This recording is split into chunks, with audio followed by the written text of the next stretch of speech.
अभी भी मेरी आंखों के सामने है।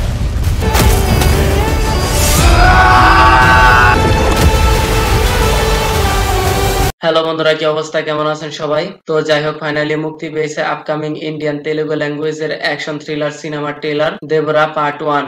এটি একটি সাউথ ইন্ডাস্ট্রির সিনেমা। বর্তমানে এই ইন্ডাস্ট্রি অধিক জনপ্রিয় এর ইউনিক স্টোরি, জবরদস্ত ব্যাকগ্রাউন্ড মিউজিক, দমদার ফাইটিং সিকোয়েন্সের জন্য।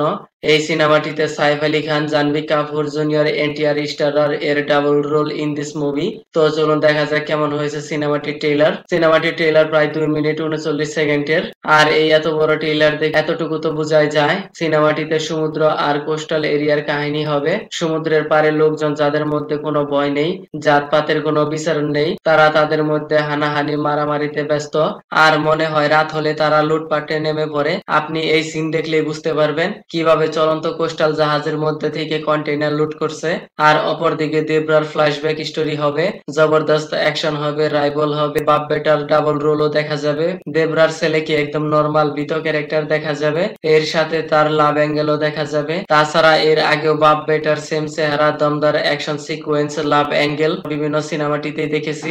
লেকিন এর ইম্পর্টেন্ট বিষয়টা হলো এই সিনেমার স্টোরি লাইন আর প্রেজেন্টেশন নিয়ে। কিন্তু ট্রেলারটি দেখে মনে হয় সিনেমাটিতে মাস মাসালাদার অ্যাকশন এন্টারটেইনমেন্ট সিনেমার গ্যারান্টি হবে, কারণ সিনেমার কিছু কিছু সিন রিয়েলি এক্সিলেন্ট। সমুদ্রের মাঝখানে আগুনের ভিতরে চাদরে মুড়িয়ে দাঁড়িয়ে আছে ম্যাজিক্যাল ফিগার।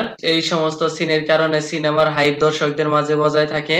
তারপর সমুদ্রের তলদেশ থেকে শার্কের পিঠে চড়ে এনটিআর এর এই সিন লুকিং সো গুড।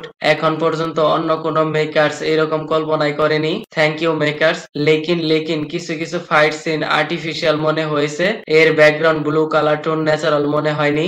এই সমস্ত বিষয় কালার গ্রেডিং এর মাধ্যমে ঠিক করা যেতে পারে। তারপর ব্রুটাল ব্লাড ওয়ালা সিন দেখানোর চেষ্টা করা হয়েছে, এইখানে সিজিআই ওয়ালা ব্লাড তেমন একটা ভালো হয়নি। তাছাড়া বাকি সবকিছু মোটামুটি ঠিকঠাকই আছে। সিনেমার ভিলেন হিসেবে সাইফ আলী খান বন্ধুর বেশে থেকে কিভাবে পিঠে ছুরি মারবে তা আপনি দেখতে পারবেন।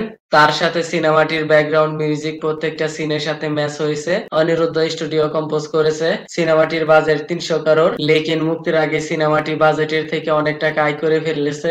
সাউথ ডিস্ট্রিবিউশন থেকে 110 কারোর, হিন্দি ডিস্ট্রিবিউশন থেকে 60 কারোর, তারপরে নেটফ্লিক্স থেকে 155 কারোর। মুক্তির আগে আয়ের রেকর্ড তার বাজেট অতিক্রম করে ফেলেছে 325 কারোর।